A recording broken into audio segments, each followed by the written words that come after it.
Samajwadi party के नेता और मंझनपुर से विधायक इंद्रजीत सरोज ने मंदिरों की भूमिका और प्राचीन ग्रंथों में कथित जाति आधारित भेदभाव के बारे में टिप्पणी करके विवाद खड़ा कर दिया। अम्बेडकर जयंती पर समाजवादी पार्टी की ओर से आयोजित एक कार्यक्रम में बोलते हुए सरोज ने मंदिरों की आध्यात्मिक शक्ति पर सवाल उठाया और आक्रमणकारियों के खिलाफ उनकी कथित कमजोर ताकत को इससे जोड़ा।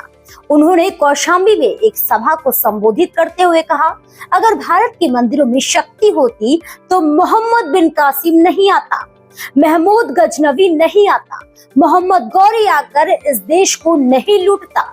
इसका मतलब है कि मंदिरों में कोई शक्ति नहीं थी। सरोज ने उत्तर प्रदेश में कानून व्यवस्था की स्थिति पर भी निशाना साधा और व्यापक अन्याय और अत्याचार का आरोप लगाया। जब ये रचना की गई थी, चाहे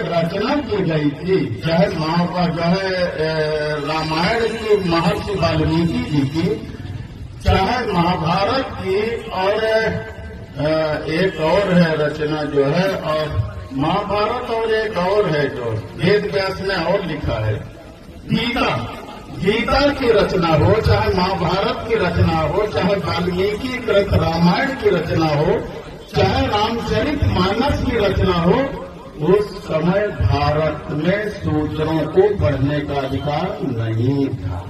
सही बता रहे, उस समय भारत में शूद्रों को पढ़ने का अधिकार नहीं था। आप पढ़ लिख नहीं सकते थे। अगर आप पढ़ने की कोशिश करेंगे तो आपकी आंखें फोड़ दी जाएंगी। आप सुनने की कोशिश करेंगे तो शीशा पिघला के कान में डाल दिया जाएगा। अगर जीभ से आप उच्चारण करेंगे तो जीभ आपकी काट ली जाएगी। ये व्यवस्था थी भारत के अंदर। मैं गलत नहीं बोल रहा, भारत के अंदर एक व्यवस्था की साथी हो जाए। सार्वजनिक रास्तों में चलने की हमें इजाजत नहीं थी।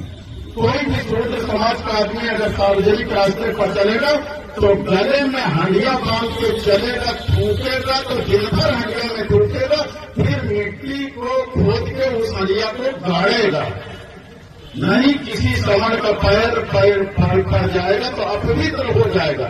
अब तुम्हें किस्सा कहानी लग रही होगी जो है, अब किस्सा कहानी लग रही हो तो अभी एक पिक्चर जारी हुई है, महात्मा ज्योतिबा राव फूले, उसे देख लेना।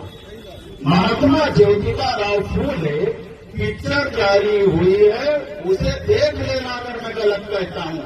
यही सारी व्यवस्थाओं के विषय में उसे दिखाया गया है जो भारतीय जनता पार्टी के लोगों को बुरा लग रहा है। इस देश के अंदर कमर में झाड़ू बांध के चलना पड़ता था कि जहां तुम बैठो बाद में उठो तो निशान मिटाए दो।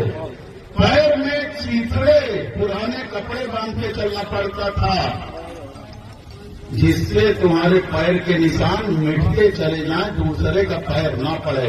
ये भारत देश का इतिहास है जो आज हमें नकली हिंदू बना के हमारे वोट का सौदा करते और राजपाट लेके हेलीकॉप्टर से चलते हैं। अगर भारत के मंदिरों में ताकत होती तो मोहम्मद बिन कासिम न आया होता। भारत के मंदिरों में ताकत होती तो महमूद गजनवी न आया होता। भारत के मंदिरों में ताकत होती तो मोहम्मद गौरी न आया होता और इस देश को लूटने का काम न किया होता। इसका मतलब मंदिरों में ताकत नहीं थी। अगर ताकत है तो सत्ता के मंदिर में ताकत है कि बाबा अपना मंदिर छोड़ करके सत्ता के मंदिर पर विराजमान है, हेलीकॉप्टर पर चलने का काम करते हैं।